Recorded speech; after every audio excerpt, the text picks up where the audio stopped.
For almost 100 years, there's been one book that's kind of been the ultimate guide for success in, well, dealing with people. Today, we're going to crack open the secrets of Dale Carnegie's How to Win Friends and Influence People and find the one core idea that makes all human connection tick. So let's be real. What's the actual secret to getting ahead in life? Is it about being the smartest person in the room? Having the most technical skills? Not really. It turns out it's something way more human than that. Okay, picture this, a tale of two salespeople. You've got Jem. He knows his product backwards and forwards, a total expert, but he just can't seem to connect, and every door gets slammed in his face. Then you have Susan. She's got way less experience, but she's quickly becoming the top seller. Her secret? She wasn't just pushing a product. She was making every single person she met feel genuinely important. And that, right there, makes all the difference. What Susan figured out, maybe without even realizing it, was Dale Carnegie's core secret. It's this single, universal truth about all of us that pretty much unlocks the code to influence and connection. And here it is. Every single person you meet, no exceptions, is walking around with this deep, constant desire to feel important. And look, this isn't about fake flattery or just saying nice things. It's about real, genuine recognition. If you can learn to satisfy this one deep craving in other people, you will basically hold the key to winning them over in any situation. Okay, so this sounds great in theory, but how do we actually do it? Well, it all starts with the foundation. We're talking 3 essential techniques for handling people. If you can master these, you're going to be well on your way to mastering the art of human connection itself. First up, and this one's a tough one for a lot of us. Don't criticize, condemn, or complain. Carnegie argues that criticism just doesn't work.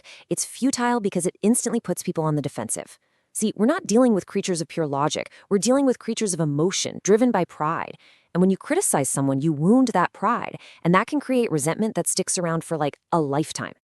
Let me tell you a quick story about this. There was a famous test pilot named Bob Hoover.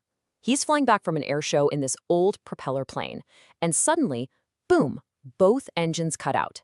He somehow miraculously manages to land the plane without power, though it was pretty badly damaged. And what was the cause? A young mechanic had accidentally filled his plane up with jet fuel instead of gasoline. A huge mistake. The young mechanic was just devastated, in tears. He knew he'd made a catastrophic error. Now, did Hoover yell? Did he tear into him? Not a chance. He walked over, put his arm around the guy, and said this. By refusing to criticize, Hoover didn't just save a plane, he built an incredibly loyal team member for life. All right, the second principle is basically the flip side of that first one. Give honest and sincere appreciation. Now hold on, this is not flattery. Flattery is cheap, it's insincere, it's all about what you want. Appreciation is genuine. It's about really seeing the good in other people and then actually telling them about it. It taps right into that deep human craving to feel important, and it makes people want to be their best selves. Okay, so we've got the foundation down. Step 1, avoid criticism. Step 2, give sincere appreciation. Now let's build on that. In this next part, we're going to dive into 6 ways to make people genuinely, truly like you.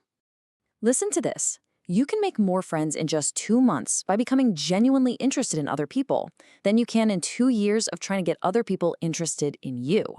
I mean, just think about a dog, right? It's so genuinely excited to see you, and in that moment, it makes you feel like the most important person on earth. The lesson? Be interested, not interesting. This next one is so simple that we forget about it all the time. Just smile. A real, genuine smile is a universal message. It says, I like you, without you having to say a single word. Carnegie tells this great story about a grumpy stockbroker, a guy named William Steinhardt, who totally transformed his life and his business just by forcing himself to smile more. A smile costs nothing, but man, the return on investment is huge. And now, for what might be one of the most powerful and most overlooked principles in all of human relations. It's all wrapped up in this one simple phrase. Think about it. A person's name, it's their identity. It's them. And using it is a subtle but incredibly powerful compliment. It says, I see you. You are important enough for me to remember. And when you forget someone's name, it kind of suggests you didn't care enough in the first place. So make an effort. Say the name when you hear it. It makes a massive difference. So you've made a connection. People like being around you. But what happens when you disagree? How do you bring people around to your way of thinking without starting a fight? Well, that's exactly what we're going to cover next. Here's a piece of wisdom from Carnegie that might feel a little backwards at first. The only way to get the best of an argument is to avoid it completely. Why? Because you can't really win an argument.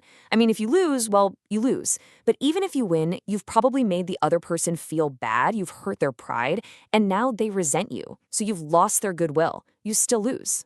So instead of arguing, try the Socratic method. Start by talking about things you both agree on. Find that common ground.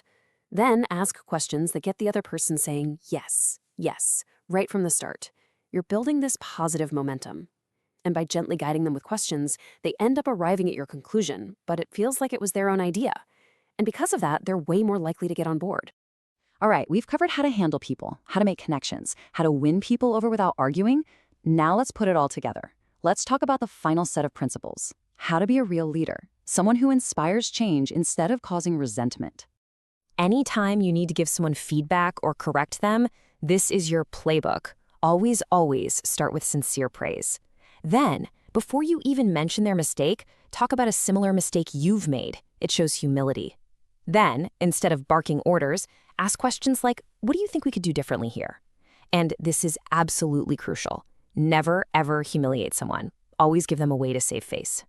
And this quote, wow, it just sums up the heart of great leadership perfectly. Don't wait for massive achievements to give praise. Praise even the tiniest bit of improvement. That's what inspires people to keep getting better. Encouragement is always, always a more powerful motivator than punishment. So we've gone through a lot here, right? From not criticizing people to praising any little improvement. But what's the one big idea that ties this all together? Every single principle we've talked about, every single one, comes right back to that invisible sign we mentioned at the beginning. Whether you're remembering someone's name, or you're avoiding an argument, or you're praising someone's work, what you're really doing is satisfying their deepest human need, that desire to feel important. So that's your challenge. These aren't just little tricks or techniques. They're a whole new way of looking at the world. It's about moving from focusing on your own ego to focusing on empathy for others. So my question for you is, how are you going to show someone their value today?